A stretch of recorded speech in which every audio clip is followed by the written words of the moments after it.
Shalom. In recent days and weeks, Hamas and the other terrorist organizations in Gaza have made normal life impossible for over 1 million Israelis. No government would tolerate a situation where nearly a fifth of its people live under a constant barrage of rockets and missile fire. And Israel will not tolerate this situation.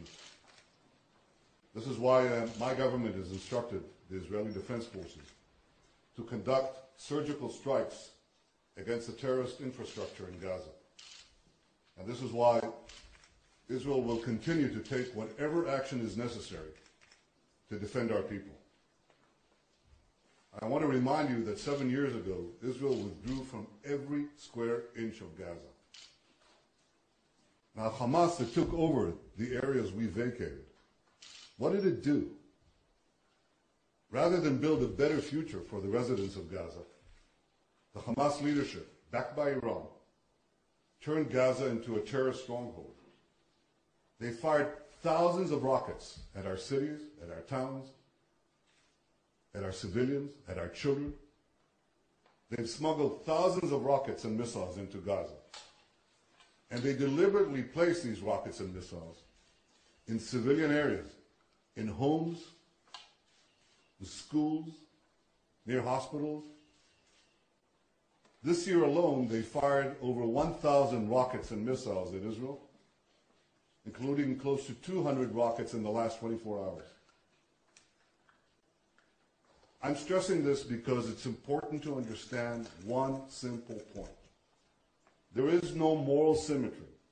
There is no moral equivalence between Israel and the terrorist organizations in Gaza. The terrorists are committing a double war crime. They fire at Israeli civilians and they hide behind Palestinian civilians. And by contrast, Israel takes every measure to avoid civilian casualties. I saw today a picture of a bleeding Israeli baby. This picture says it all. Hamas deliberately targets our children, and they deliberately place their rockets next to their children. Now, despite this reality, and it's a very difficult reality, Israel will continue to do everything in its power to avoid civilian casualties. I have to say that from my talks with world leaders, I have the clear understanding that they have a clear understanding of this. Yesterday I spoke to President Obama and I briefed him on Israel's operations. I want to express my appreciation once again to President Obama for his unequivocal, clear-sighted support for Israel's right to defend itself. I also want to express my appreciation to the other world leaders I've had a chance to speak to in the last 24 hours, to President Hollande of France, to UN Secretary General Ban Ki-moon, to EU Foreign Secretary, Foreign Minister Catherine Ashton, and to the Quartet representative Tony Blair. I want to thank them for their understanding of Israel's need to defend itself and Israel's right to defend itself. In the past 24 hours, Israel has made it clear that it will not tolerate rocket and missile attacks on its civilians.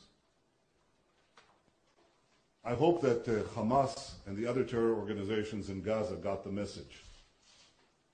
If not, Israel is prepared to take whatever action is necessary to defend our people.